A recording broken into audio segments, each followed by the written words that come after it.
Kung madalas sumakit ang iyong dibdib matapos kumain, nakihirapan ka sa paglunok at parating nasusuka, baka nakakaranas ka ng sintomas ng acid reflux o baka may GERD ka. Bago natin simulan ang video na ito, huwag kalimutan mag-subscribe sa aming channel para sa mga health and love advice at huwag kalimutan pindutin ang bell button para lagi maging updated sa aming mga bagong videos.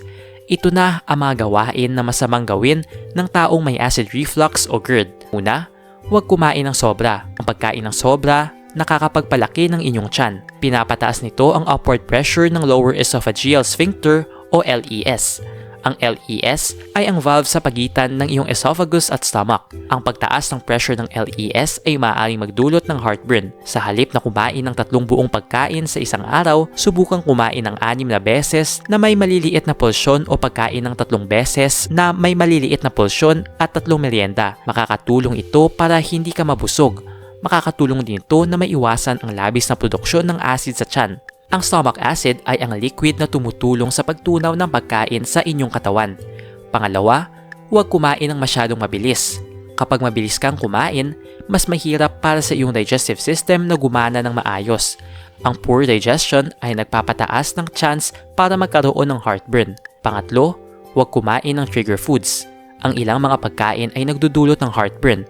Mayroong ilang mga dahilan kung bakit. Ilan sa mga pagkain ay nakaka-relax sa LES. Ang iba naman ay maaaring maging sanhi ng paggawa ng labis na acid sa tiyan. Kapag ang LES ay nakarelax, ang pagkain at acid ng tiyan ay maaaring bumalik sa inyong esophagus. Pang-apat, huwag lumabas at kumain ng hindi nakahanda. Mas mahirap gumawa ng desisyon pagkakain sa labas. Kaya naman, mahalagang magplano ng maaga. Mas maganda kung alam mo kung ano ang mga maaari mong kainin at kung ano ang mga dapat mong iwasan. Maiiwasan mo ang heartburn sa pamamagitan ng pagtatanong at pag-alam sa mga pagkain na dapat mong iwasan.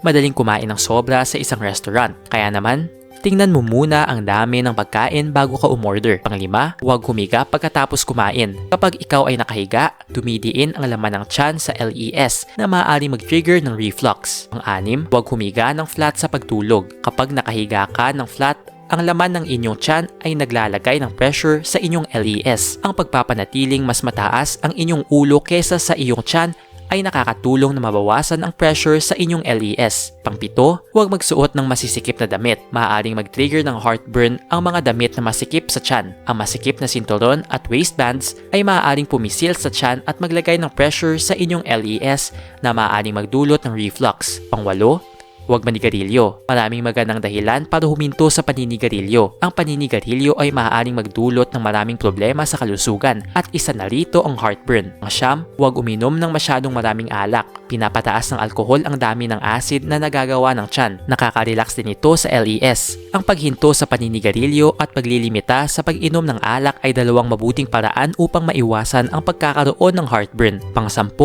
huwag masyadong magpaka-stress. Ang stress mismo ay hindi nagpapakita ng sanhi ng heartburn. Gayunpaman, maaari itong humantong sa mga pag-uugali na maaaring magdulot ng heartburn. Kapag ikaw ay na-stress, ay maaaring hindi mo sundin ang iyong mga normal na gawain. Maaaring hindi ka kumain, mag-ehersisyo o uminom ng mga gamot ayon sa iyong regular na schedule. Ang gambalang ito ay maaaring mag-trigger ng heartburn. Makakatulong ang nahumanap ka ng mga bagay na makakatulong sa pag-alis ng stress. Nag-enjoy ka ba sa video ito? Please hit the like button and subscribe sa aming channel para sa iba pang video tulad nito. Salamat sa panunood!